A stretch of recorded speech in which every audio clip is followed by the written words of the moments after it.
Pianto Antico is a famous Italian poem by Giosuè Carducci. In this video, we're going to translate it and briefly analyze it. Pianto Antico translates to ancient cry, evoking a sense of deep, timeless sorrow. It was written in June 1871, roughly a year after the poet lost his 3-year-old son to a suspected typhoid fever. The poem explores the pain of loss and the contrast between the brief, fragile nature of human life and the perpetual rejuvenation of nature each spring. There is beauty in that, but for a grieving heart, it can feel like the world moves on, while life continues as it did before for everyone else except those who lost the person that passed away. The poem starts off with L'albero a cui tendevi la pargoletta mano, which can be translated as the tree to which you extended your small hand. Pargolo is one way of saying child, not the most common way, but it's one way to say child.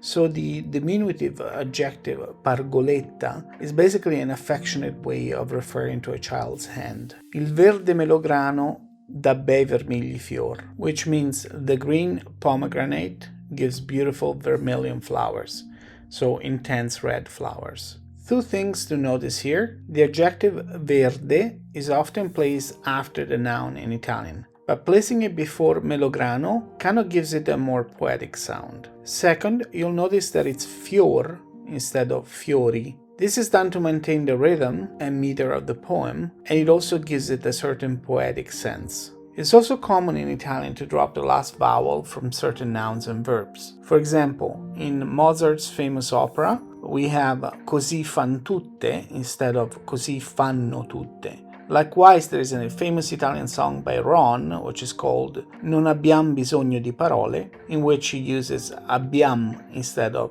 abbiamo.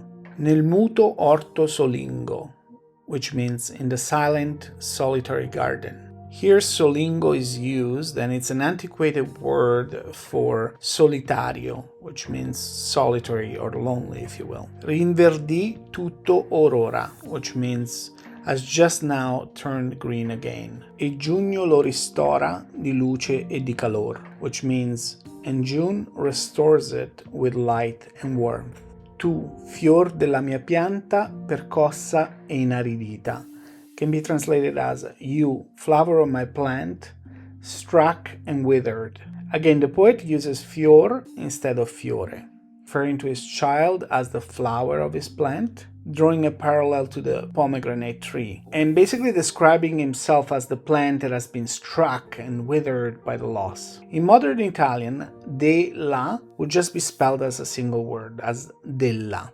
Tu dell'inutil vita estremo unico fior, translates to you, the final and only flower of a useless life, implying that the poet now sees his life as useless after losing the child. Again, de l'inutil in modern Italian would just be dell'inutil as a single word. Sei nella terra fredda, sei nella terra negra, translates to you are in the cold hurt, you are in the black hurt. It's worth noting that negra is an old-fashioned way of saying nera, which means black. However, out of context, it can be quite offensive as it's a slur for a black woman. So I would be careful with using this word unless you are specifically using it in an historically relevant context like an old poem.